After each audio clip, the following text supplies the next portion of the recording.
Today, we're having Jill Vitiello, CEO of Vitiello Communications.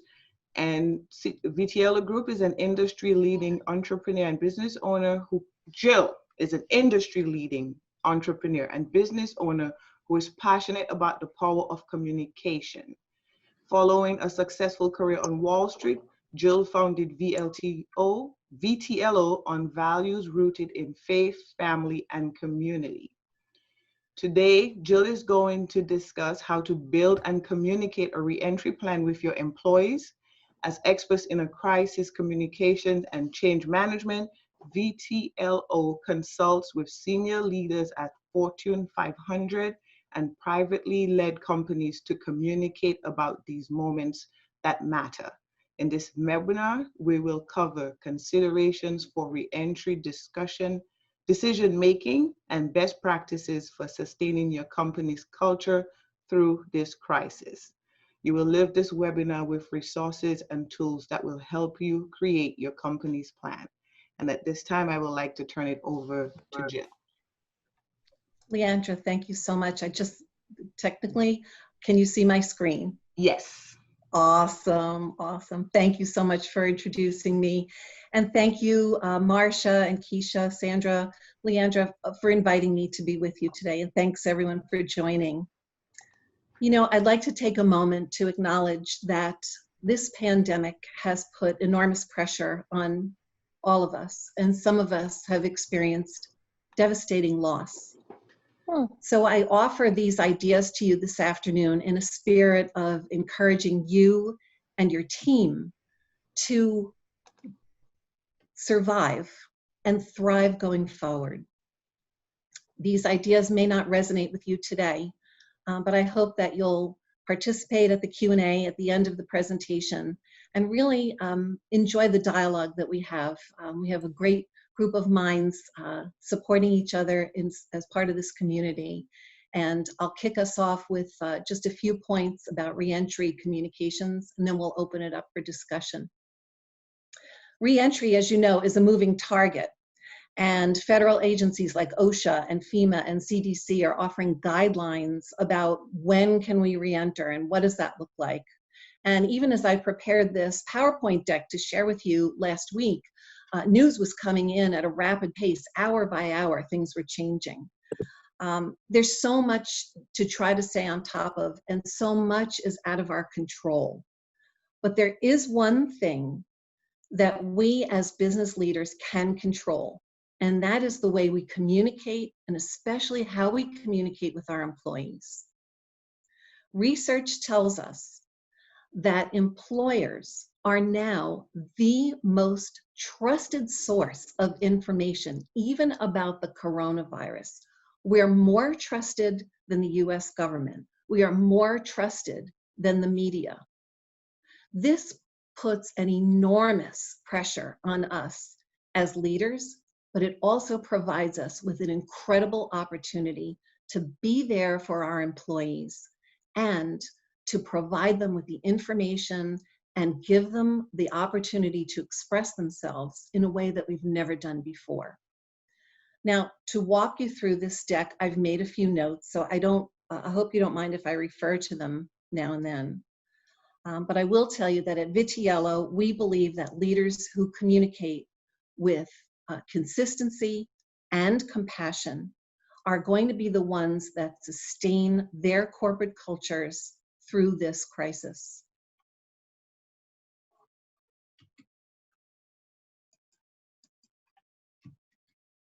There we go. So just a little bit about us. Vitiello Communications Group has been in business for 30 years. We're celebrating 30 years this year. And we've been certified by WeBank since 2009. Very, very proud of that. In today's discussion, I have 3 objectives to share with you. First, we'll discuss best practices for designing an excellent employee experience. Then we'll review those reentry considerations that you're going to be thinking about in order to make the decisions that you need to make for your organization.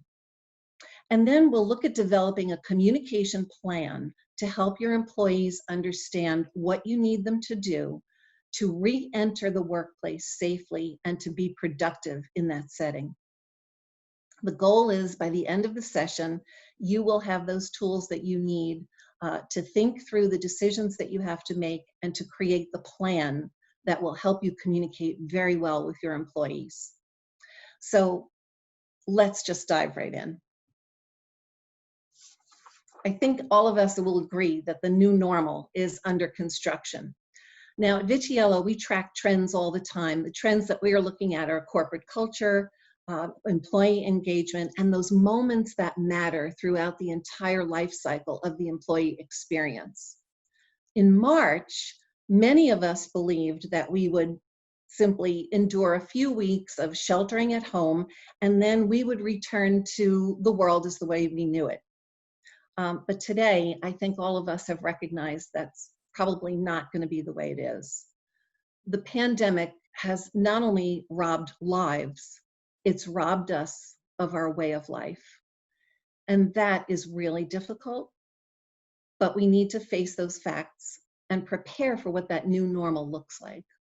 The pandemic has actually accelerated the future of work so that trends that we saw happening, moving at a slower pace before the pandemic, are now commonplace. For example, working from home. My guess is that most of you are joining this webinar from your home, certainly not your office or even a public place. So much has changed in such a short time. In March, the unemployment rate was at a 50-year low. It was 3.5%. This month, it's 14.7%, according to the US Bureau of Labor Statistics. And other experts predict that by the end of this month, we might reach 25% unemployment. That is huge, and it's very hard to deal with, but we do have to face it. The pandemic has accelerated these trends, and understanding how to work with our teams with these new trends as a reality is part of our best practices. At Vitiello, we think about the employee experience holistically. And as you see on this chart, we've identified 5 major phases of an employee's life cycle with their employer. And here they are: attract, retain, onboard, develop, and retain. So as our job as leaders is to create and contribute to the employee experience, no matter what role we have in the enterprise. In our practice, we connect leaders and employees in those moments that matter, and you see some of them outlined in the graphic. But those moments that matter that are in our graphic are professional moments. Now, however, in this new reality, in this new normal where we find ourselves, the blurring between professional life and personal life is more evident than ever before. We've asked our employees to work from their homes, not just once in a while, but every single day. And we're seeing into their homes. We're seeing their families, their kids, their pets. We're seeing the daily concerns of their lives without that professional veneer of the business world versus your personal world. And guess what? They're seeing us in our homes too. So out of necessity, we're discarding the illusion of professional life and personal life, and we're moving away from the notion of balancing between our work and our real life. It's all blended together now. We're more transparent and more vulnerable than ever before. And I don't think that we're going to go back to the way we were. It's part of the trends we're tracking. So the moments that matter go way beyond those professional milestones that we think about, or those organizational changes that we try to manage so well. It also includes the things that are going on in your employees' lives and how they come to the fore in their experience. I can't think of a more significant time, a more significant moment that matters than right now. I believe that how we communicate in the moments that matter are critical to the health and vitality of our corporate culture, no more so than right now. And as leaders, as you can see here, we have a range of options for how we can communicate across that landscape of options that we have. Best practices require that employers deliver content frequently in a timely manner across many channels to fit many modalities of learning and across multimedia. It's the way that people see information, absorb it, and act on it. So here in this graphic, you see that there are many different ways that we can educate and inform our people, listen to their concerns, and create engaging content that they enjoy consuming. I believe this pandemic will leave people with lasting memories that they're going to share with their grandchildren. So right now, you have the opportunity to think about, how am I communicating with the people in those moments that matter? Am I compassionate? Am I letting them know that I care? These are the opportunities that we have right now, and we wouldn't have without being in the situation where we are right now. So people are going to remember how you treated them and how you communicated with them. That's why, even if you're sharing bad news, I want you to think about your communication from a very intentional point of view. We know that in the absence of information, employees make stuff up. That's how rumors start and spread. And today we just can't afford that kind of destructive activity. It'll ruin our culture, and we can't allow that to happen.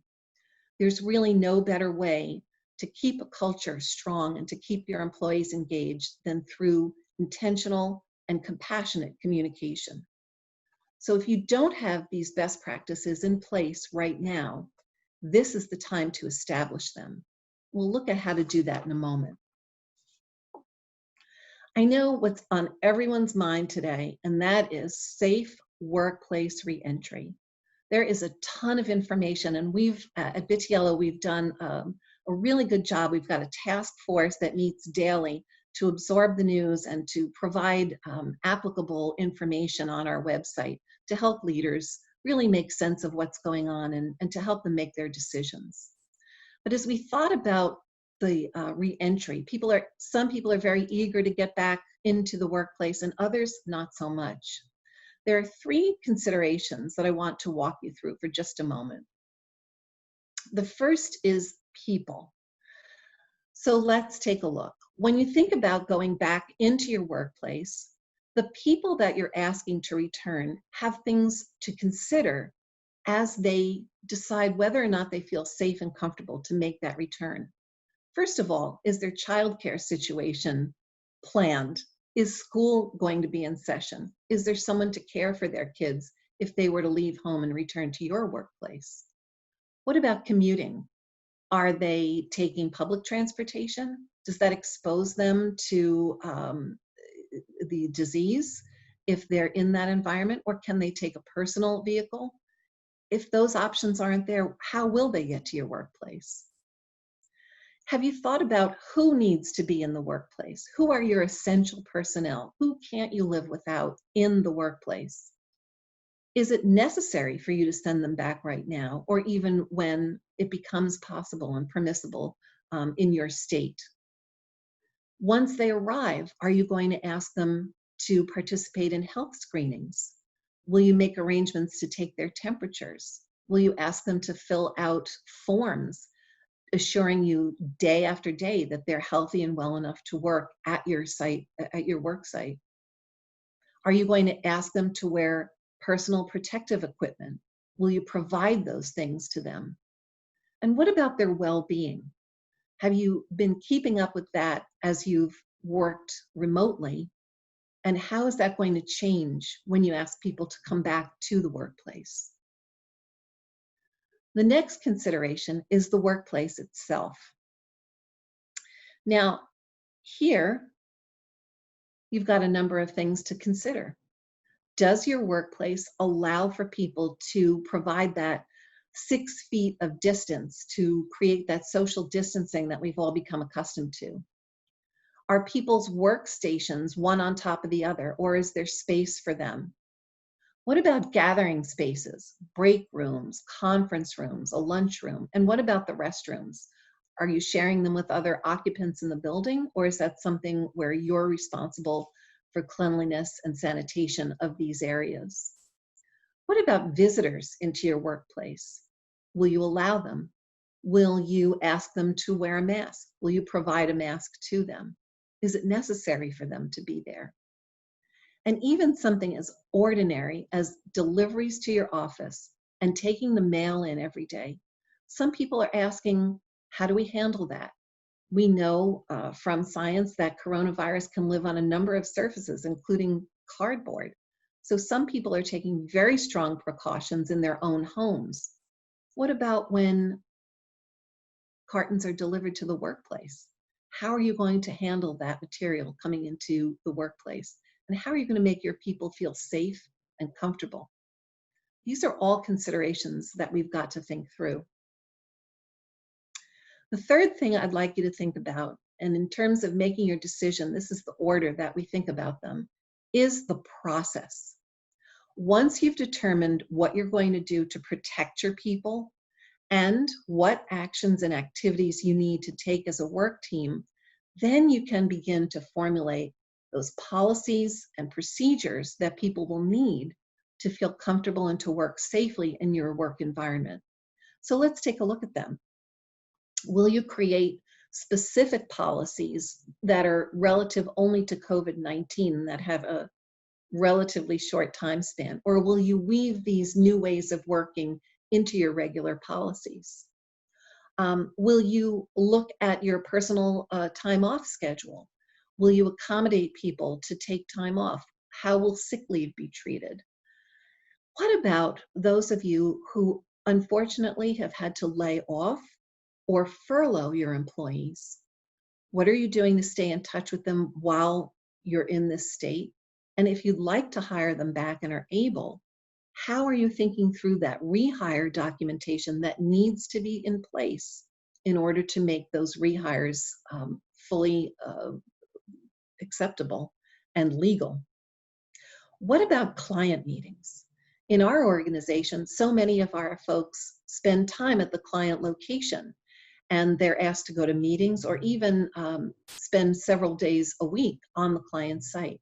How are you balancing what you're asking your employees to do in your own workplace and also in your client's workplace? And then finally, business travel. Are your folks comfortable getting on a plane? Is there anywhere for them to go to? Eventually, virtual meetings, I think, will once again be in-person meetings. We don't know when that will be. And the question is, start talking to your employees now about where their comfort level is. So I'd like to just, over the next few moments, talk about how we do that.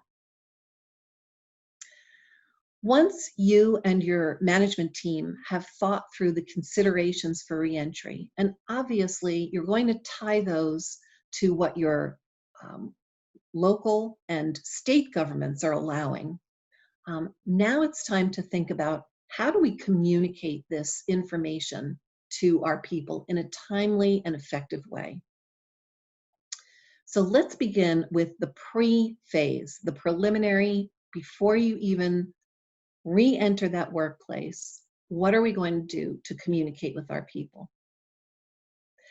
In our practice, we find it so helpful to ask employees what they think, just with a little pulse survey. It doesn't have to be complicated, and it's something that you can do very simply. Lots of our corporate clients are issuing these employee sentiment surveys now just to get an understanding from people on how they feel about re-entering the workplace and what the companies will have to do to make them feel safe and to be safe.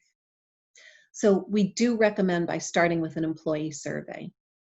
Next, with your management team, you want to draft those policies that we talked about and the messaging that will help you introduce those new policies or those updated policies. Then we say, hold a Zoom meeting with your line managers. Talk to them first and provide them with an FAQ to help them understand how you're going to move forward once reentry is approved. Then you'll have a post-reentry timeline and guidelines so that everyone understands what's expected of them, and you'll post those on your intranet site. Also, use your intranet to post a message from you, the CEO, to talk to people about how important they are to the success of your business and how important they are to your customers, and to thank them for their willingness to keep going in the midst of all the challenges that we've been facing over these last months. We also recommend creating a welcome back kit and having some signage available. Some of you have large workspaces where you may even want to place traffic patterns and create sort of boundaries around workstations so that social distancing can be observed. All of that requires thinking before you even set a date or set plans in motion to begin your reentry. And you're going to be thinking this through and communicating this effectively when you're ready to get going. Now you're ready to reenter the workplace. What do you do during that time? You're going to, first of all, post that welcome back message on your intranet. You're going to let everyone know that people are back and they're in the workplace. Some folks are sending teams in and they're asking team A to work 1 week in the workplace, and then they're expecting them to work from home on the second week. And they're doing it that way so that they can reduce the amount of people in the workspace at one time. But everyone throughout the organization needs to know what's happening. And that's why your intranet is so important, because you can post those messages there and everyone has access to them. Everyone will know what's going on. So you'll conduct a welcome back meeting for the people as they arrive. You'll review with them the new policies and right away address any questions or concerns they have. They may raise something that you and your management team might not have thought of, and that's a great time to revise and think through changes to those policies if necessary. Then you'll post that updated information on your intranet where everyone can access them.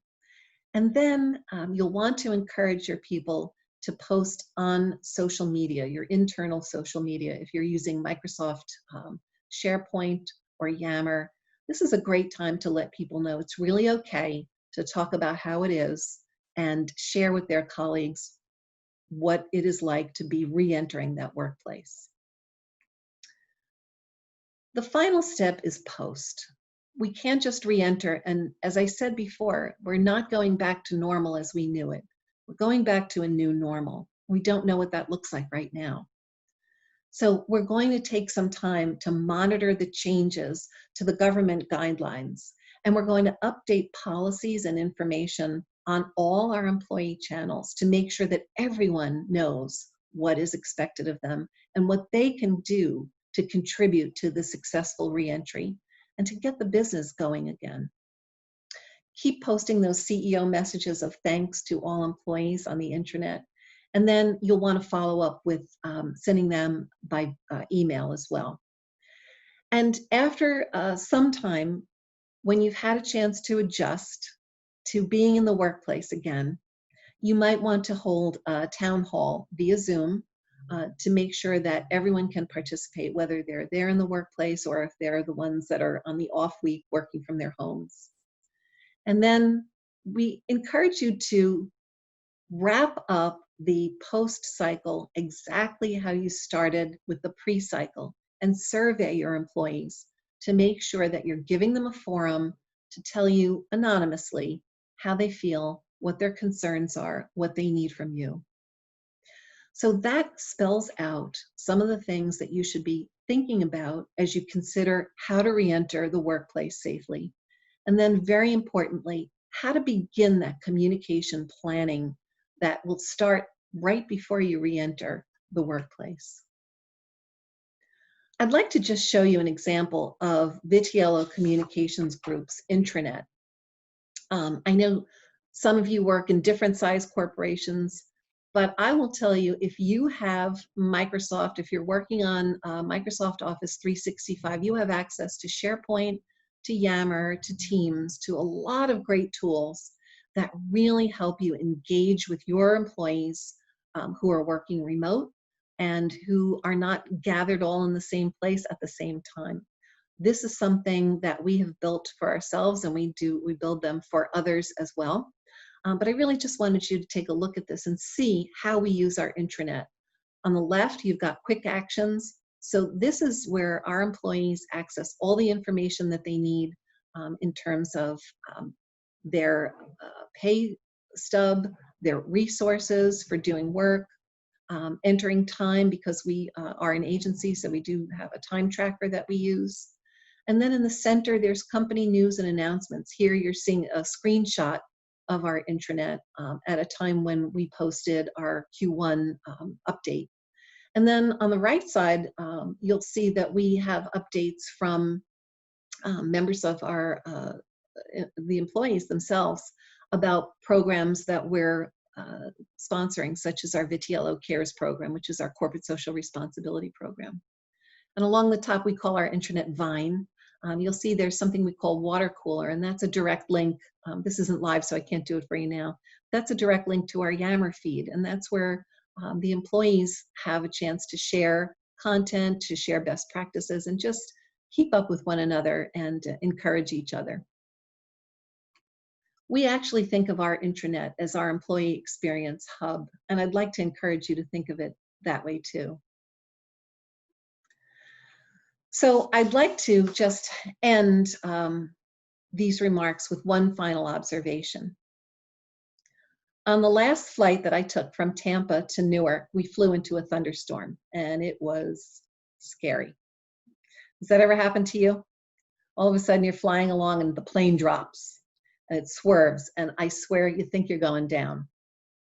But then you hear the crackle of the loudspeaker, and you hear a calm, reassuring voice. This is your captain speaking. And in just a few short sentences, that voice tells you this is normal, we've got this, we're going to be fine. That pilot tells you exactly what he or she is going to do to get you away from that scary thunderstorm and into blue skies. So when I saw that thunderstorm and I was reflecting back on that time, that's what I wanted to share with you. We are definitely in the midst of a storm. Turbulence is ahead. We really don't see a clear path ahead. And re-entering the workplace safely is going to require us to be aware of when it's safe for us to re-enter, to think through how we want our employees to be equipped and communicated with, to prepare them to do their very best work when we have the opportunity to re-enter the workplace. But I will say that it's communication that's going to help your employees get through this. And as the leader of your organization, you've got the responsibility to be that voice in the midst of turbulence, to be that calm voice that says, we've got this, guys, and we're going to get through it. That's our job as leaders. So we're going to do it together. We're going to do it with compassion and conviction and confidence. And I'm going to move on to this slide to just say thank you for giving me this opportunity to share best practices with you, to help you begin thinking through your workplace, a re-entry, the safety required, and the communications that you need to help employees know what to think, feel, and do to be their very best. I'm going to invite you to send me an email if you'd like, to link in with me, or to visit our website when you have the opportunity. We do have some resources for you there on our webpage related to COVID-19 in the workplace. And I just want to thank you again for this opportunity. I'm going to toss it over to, I believe it's going to be Keisha. Hi, yes. Thank you, Jill. That was a fantastic presentation. I apologize for earlier.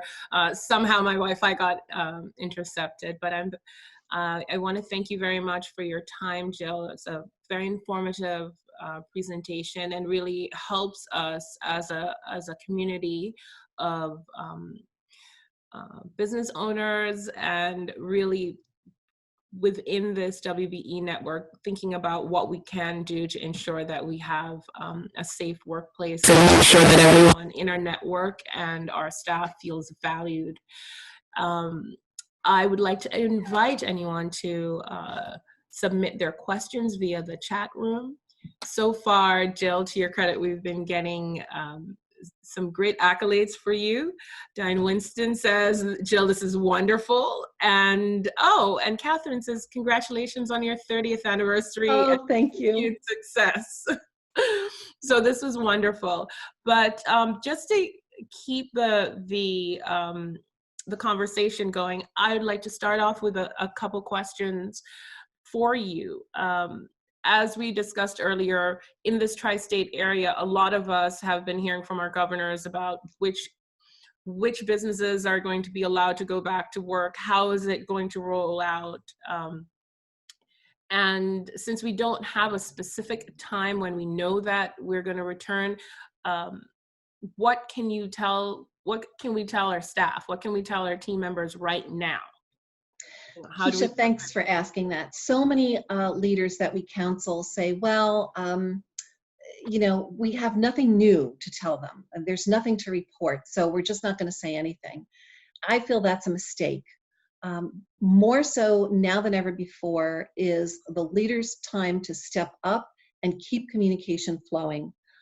We've advised folks, and we're actually doing it ourselves. We're doing a Zoom call every single week. We're asking everyone on our team if they'd like to participate in a check-in call. It's strictly optional, and we've kind of sprinkled them throughout the times of day to allow people, because we have consultants around the country. So just giving people a chance to pop in, see each other, talk. And during these times, I start with maybe 3 sentences. And I talk about what's on my mind. I thank them for their efforts and just ask them what's going on in their part of the country.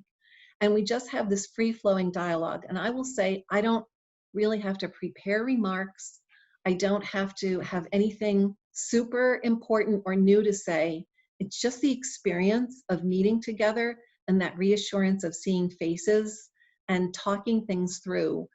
It has really helped strengthen and build our culture in a way that I never would have imagined was possible. So I really recommend that leaders, even if they've got nothing new to report, even if re-entry, which is on everyone's mind, is a moving target. It's okay to say that, and it's certainly okay to say, I don't know. But just be open and give your employees that opportunity, create that space where they can see you and ask you questions and interact with you in a very meaningful way. Okay, thank you for that. Another question just popped up from Catherine Frank Hamlet. She wanted to know, thank you again for your presentation, and said has been extremely helpful. To answer your question, Catherine, yes, this deck will be available on the WPEO.us website and a recording of this webinar will also be made available. Her question is, do you have any suggestions for an open office space? Because her office is private, but it has an open space design. Yes, absolutely. From everything we've been reading, what we're seeing in the open workspaces are a couple of tactics. One is to create a traffic flow pattern and literally put markings on the floor, however you can. Also, other people are saying, you put tape down to create that 6-foot distance. So this way, at people's workstations, they're not in your personal space, they're observing that 6 feet.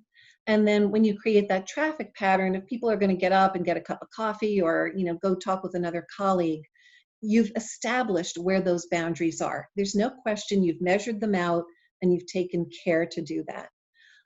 For some people where workstations are very close together, I know some of our clients are purchasing plastic shields that can be installed on the desktop. So like if you're in a call center, for example, and people are sort of pretty close to each other, they're putting up plastic shields.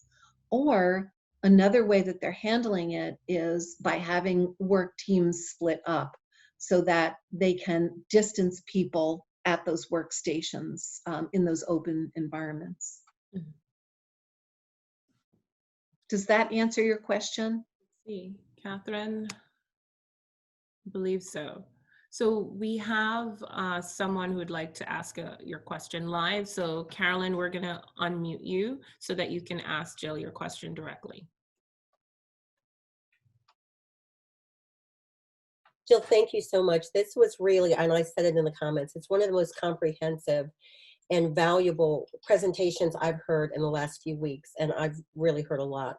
I actually have to, some of the information you gave is very, very timely, because this is something that I'm going to need to share as part of a news report tomorrow.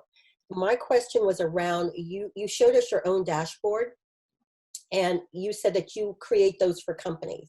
Yes. So I'm not really sure, I don't know how your service van works, or if it's just that something that they can get from you, or do they get an array of things and that's only a component? I don't really know how, I don't know much about your company. I will be finding out. But is that something that you offer as a one-off item for companies? Yes, absolutely, Carolyn. Thank you for asking. Vitiello Communications Group, we are celebrating 30 years, and our specialty is employee experience. So we have, for our clients, we've been building intranet sites that are, most of them are based on the SharePoint platform. And what we do is we design the site for you, we develop content so that you've got a beginning, and we help you organize your content so that it's accessible to employees. And then the third phase is we sort of declare that this space, this intranet, this online community is now available to your employees. And we help you get started so that employees know where they go for information and how to interact. So it's a 3-step process. It's very simple, and our clients are loving it. Thank you for asking. So we do have a question, and I'm not sure if you can answer this, Jill.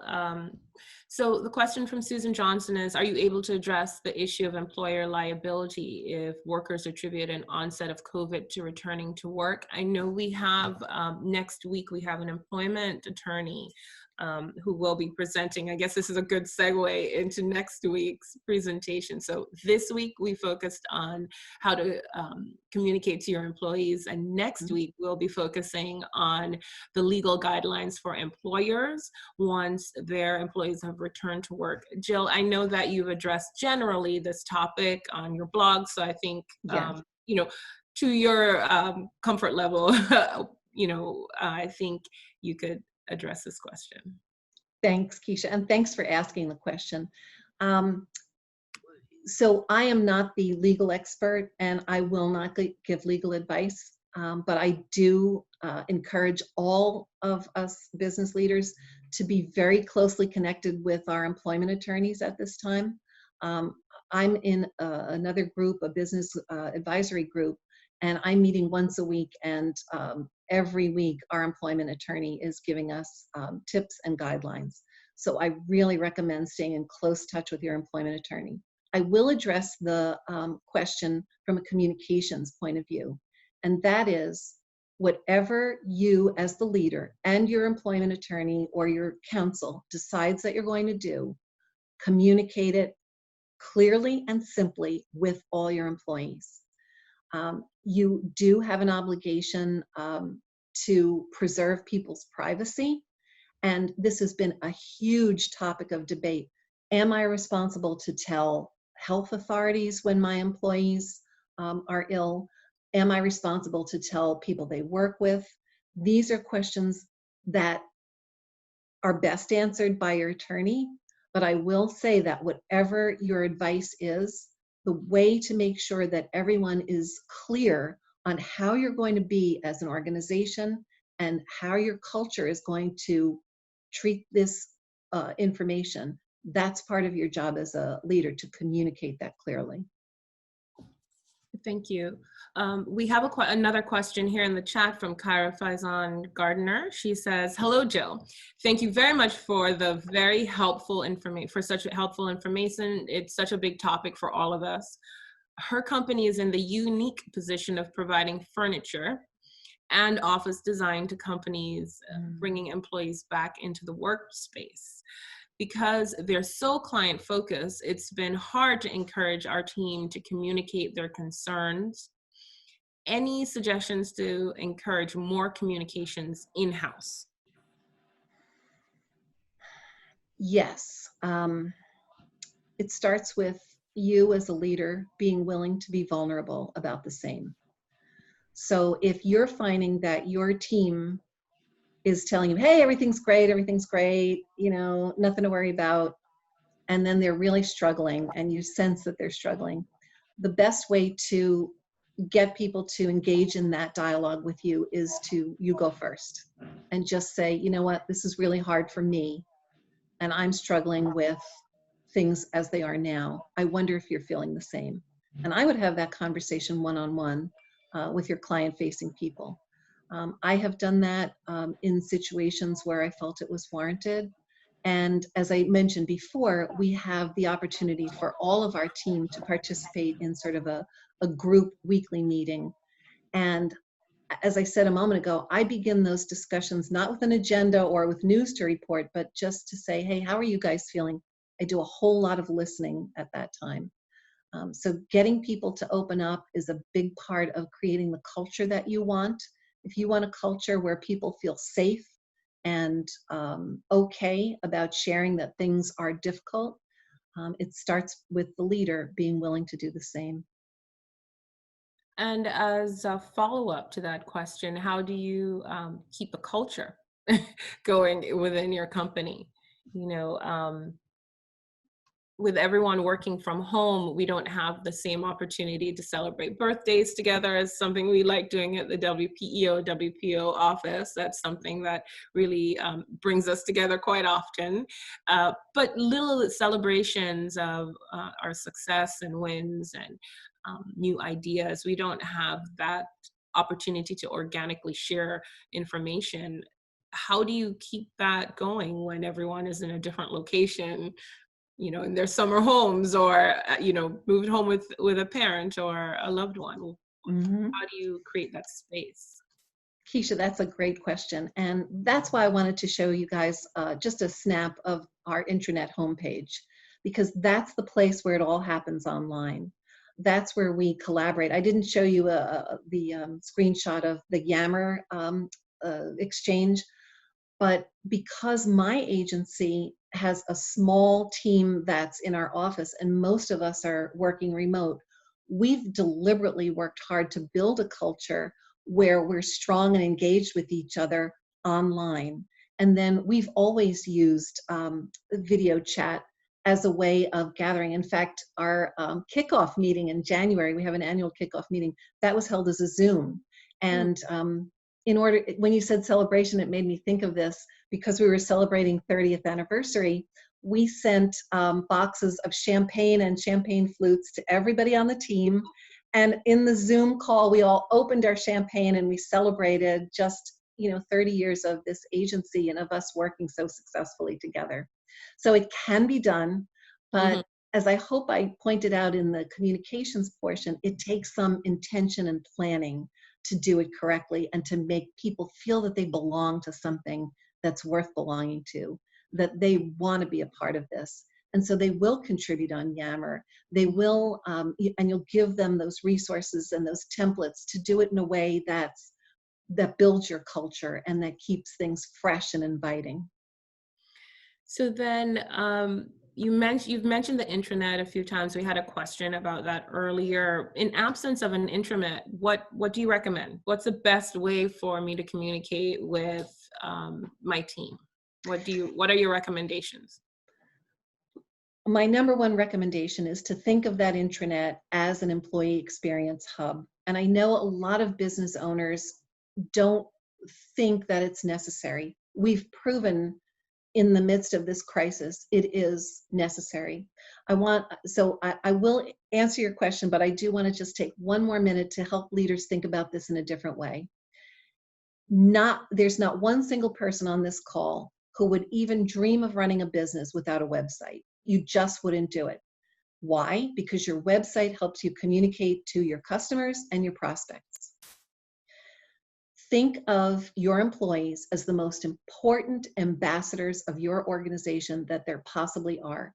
So your intranet provides them the same kind of access and experience that you're trying to give people who are your customers and your prospects with your website. That internal homepage, that internal place where people can go to collaborate and share best practices and just learn about each other and sometimes laugh together. That's where the culture happens. And that is where you begin to create that experience. So it also frees up leaders' time. Once you've taken the time to build that place and keep it fresh, all of those questions and all of those emails that you can't keep track of, all contained in one spot, good to go. Very easy operationally. In the absence of that, my recommendation is your next best course is email. But there are some business owners that don't even have email for all of their employees. Some of them are in manufacturing or they're customer facing. There are a lot of different settings. And so there are other ways to engage people. There are some text messaging services that your employees can opt into. That's a good way to keep in touch. A Zoom call is a great way. I think everyone certainly now understands the benefit of being involved in a Zoom or a WebEx call, whatever platform you're using. But definitely there's written communication, and then there's this, what we're calling camera to face communication, because we're not literally face to face anymore. But we know from, in fact, from a study that I just saw yesterday, employees prefer email as their second form of communication after the intranet. And we have a few more minutes, but I was wondering if you could share with us some of, what other CEOs are doing, what that you found to be the most effective. Thanks. Yes, we have, in our practice, we work with CEOs of mid-sized companies as well as senior leadership teams in Fortune 500 companies. And so what we're doing is advising folks based on their normal business as usual communications. What can they do now to make sure that they're still in touch with their folks and that they're building that strong culture? Or in some cases, making the culture change as a result of this big change. And so one best practice that we see a lot of folks using is not a daily, but a weekly Zoom call like this. Opt in and letting people be a part of that experience. One of our clients is using a podcast a couple of times a week because people just want to consume information kind of while they're doing something else. But he very much wants to stay engaged with his folks, and he's got people all over the United States that he's got to communicate with. There's one of our leaders is hosting what he calls a weekly fireside chat, and he is asking members of his management team to prepare something of value and of interest to the entire group that they are enjoying on Friday afternoons. He encourages them, if they'd like to have an adult beverage, they can go ahead and get that and just relax together and be part of this sort of learning opportunity. And he's actually bringing in experts from outside his organization because people have been asking questions that he didn't feel capable of answering, particularly around well-being and mental health. So he's had a couple of experts come in and talk to his folks. Certainly the clients that we're engaged with on a regular basis are using all of that communication landscape to their best ability. They're doing video, they're doing live meetings like this, they're doing written communication, they're holding town hall meetings where they can gather information, they're doing surveys so that they can gauge sentiment. They're just really focused on making sure that their message is different. Not, as I said a moment ago, professional and personal are now blended all together. The veneer of business life is gone. I mean, when I can sit on a call and look into the CEO's home, gosh, it's never happened before. So being willing to be that courageous and be that vulnerable and to express compassion, not just be compassionate, but to deliberately and intentionally express your compassion for your people and then listen to what they're telling you. As I said a moment ago, that is the key to knowing when reentry is going to be safe for your people. Thank you, Jill. We have a follow-up question from Carolyn. Is the term Employee Experience Hub a name that you have coined, Vitiello Communications? Yes. Yes. Okay.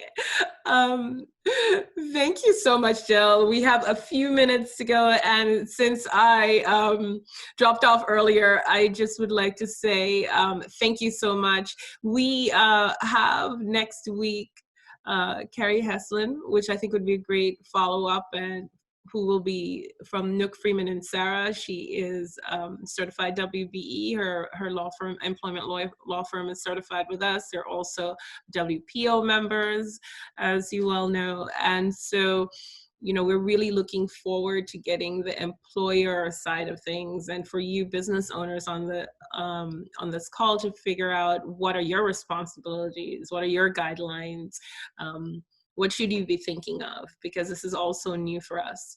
I also want to make sure that everyone on the call knows that my counterpart in Washington, D.C., Sandra Eberhard, is also on this call. And we also have Dr. Marcia Firestone, our president and founder, who's also on this call. Marcia, Sandra, if you'd like to, we have a few more minutes to go. If you would have any closing remarks, we'd appreciate it. Okay, so I'll speak up. Jill, excellent presentation. And as I listened to you, I said to myself, now, what is it about Jill that makes her so inviting and supportive during this time? And you know, Jill, I think it's your sense of integrity. As I listened to you, I just was so impressed with how much integrity you have about caring for employees and helping them to deal with what's going on today in the world. So thank you, Jill, for sharing with us and being such a great expert. Thank you very much. Thank you so much, Marcia. It means so much coming from you. Oh. Good. Sandra?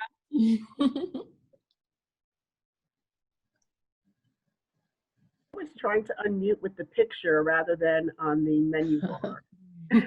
Yeah, that was amazing, Jill. You know, I took a picture of the graphic you had with the when you get back in the post, right? All those different pieces that we need as we're talking to our employees. All of these are so very important. So I want to thank you so much. Keisha, thank you so much for coming up with the topic. Looking forward to next week when we talk about the law piece, right? The law piece. You know, the liability, everybody's worried about liability. I think that's how we got home in the first place, very quickly. And I think that that's going to continue throughout this year. Talk about a new normal. It's pretty amazing. We don't even know what the new normal is, but working through it with help from folks like you, Jill, it's amazing. Thank you. Yeah, thank you so much. So from the WPEO team, thank you very much for participating. I always say that it's great to be certified WBE, but it's like a gym membership. If you don't use it, it won't be as effective. But thank you for being connected within the WBE community and network. And we look forward to continued conversations. Please visit our website, our social media platforms to learn more about the opportunities and resources we have available for you. As you can imagine, things are changing daily, hourly, weekly, and we would love to be your resource for anything that helps you strive throughout this COVID-19 pandemic. And we just want you to know that we are your advocates, and we want you to continue to be successful. Have a great afternoon. And we got all this wonderful information in less than an hour. So have a productive afternoon, everyone. Bye. Thank you. Bye, everyone.